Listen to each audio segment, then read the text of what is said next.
Monsieur Le Sédouché. Oui, merci.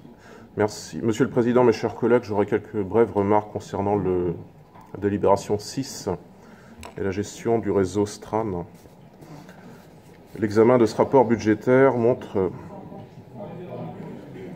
L'examen de ce rapport budgétaire, montre comme assez souvent un silence sur comment souffre périodiquement notre réseau en termes de sécurité. Par le passé, le Front National a pu évoquer certains dysfonctionnements qui pénalisaient la STRAN, affectant la sécurité des usagers. Chacun se rappelle, je suppose, de ces tirs de projectiles dont avait été victime un autobus en décembre 2016 à Gavy, brisant 15 vitres et blessant un conducteur. Alors bien sûr, le caractère anormalement spectaculaire de cette agression ne doit pas conduire à penser que dans l'agglomération nazérienne, il en est ainsi au quotidien, ni que ce type précis d'événements graves est courant. Ce n'est pas la nature de mon propos.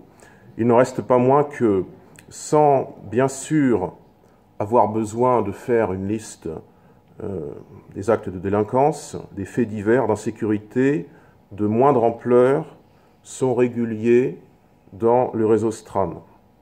Et l'année 2017 l'aura encore montré. Dans un second temps, je reviendrai sur la politique tarifaire de la STRAN.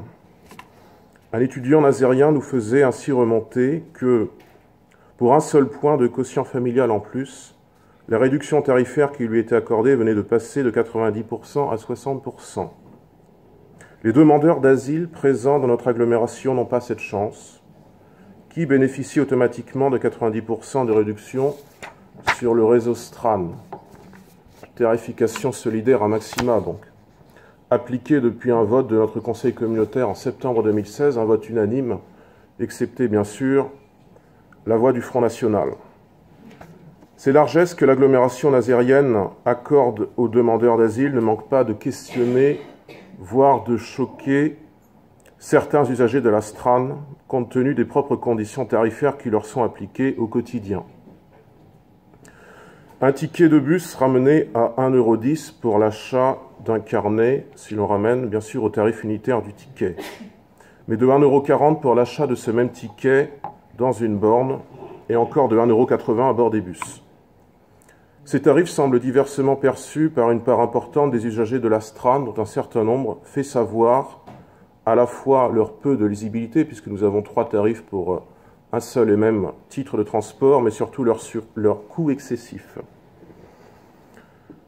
À la marge, concernant en particulier l'achat de tickets sur des bornes, se pose en plus occasionnellement, sur certains nombres de ces bornes, le problème de matériel défectueux qui ne permet pas toujours l'achat. Alors les usagers doivent se résoudre à un achat à bord des bus et au surcoût y afférent.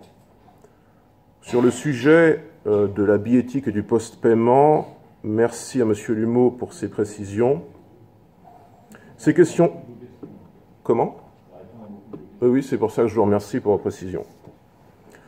Ces questions de sécurité et de coûts étant exposées, je rappelle le soutien du FN, bien sûr, à un certain nombre d'investissements présentés dans le cadre de cette délibération, numéro 6, à commencer par les 630 000 € de dépenses exceptionnelles relativement à la poursuite des travaux menés par Réseau Ferré de France en gare de Saint-Nazaire.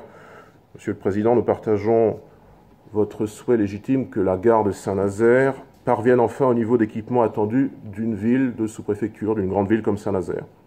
Et chacun, me semble-t-il, a hâte que notre gare soit enfin modernisée. Monsieur le Président, mes chers collègues, merci de votre écoute.